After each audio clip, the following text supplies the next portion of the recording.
Good morning, I'm Veronica from the Bugle, and I'm here at KCR today bringing you the Bugle Bulletin.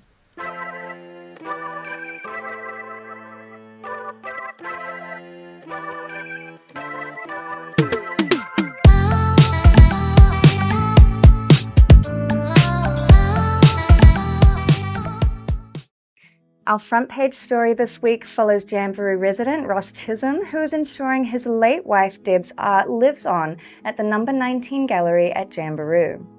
Deb passed away in December after a battle with an aggressive form of brain cancer, but her brilliant paintings are a colourful legacy for the local community to remember her by. Ross told the Bugle that Deb's prints have been selling well at Jamberoo, but he will never part with the originals. Destination Kiama is getting in early and calling on Kiama Council to guarantee that the New Year's Eve fireworks display will be reinstated this year. The Tourism Bodies Committee has met recently and resolved to request Council to ensure that the $94,000 in funding is allocated to deliver the Sky Show in the 2026 to 2027 budget. Destination Kiama Chair Matt Brown said TEAC voted unanimously and emphatically for the immediate return of the fireworks display after describing Kiama as a ghost town.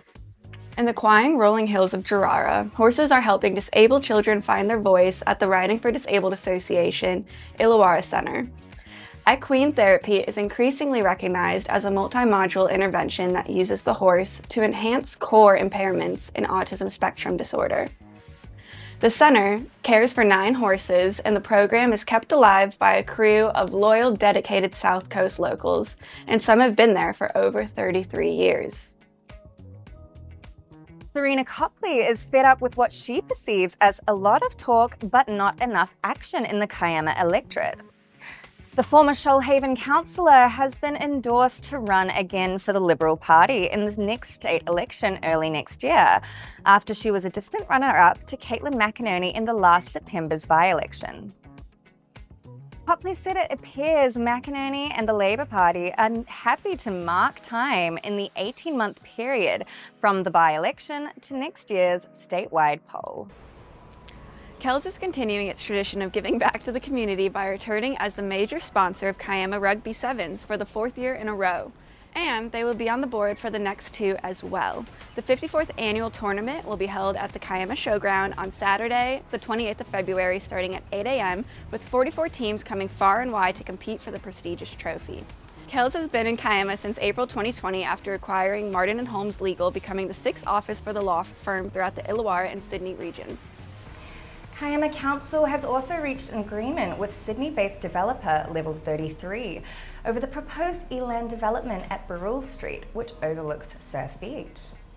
Level 33 initially lodged a DA for a 4-storey development with 15 housing units, before requesting an additional level with 5 more residences. The developer took the matter to the Land and Environment Court, and after a conciliation conference, the 2 parties agreed to a modified plan which will allow for the extra 5 units on the 5th floor.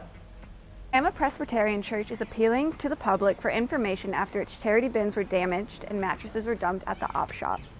Reverend Andrew Satchel said the 2 incidents have caused problems and raised the questions of whether the church should keep those bins on their property. Rev Satchel said the church should like to continue to operating its charity bins, but if the incidents continue, they might not have an alternative.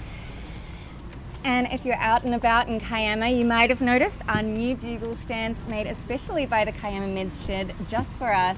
So make sure to grab a paper while you're walking around. Local supporting locals. Love it. Bye.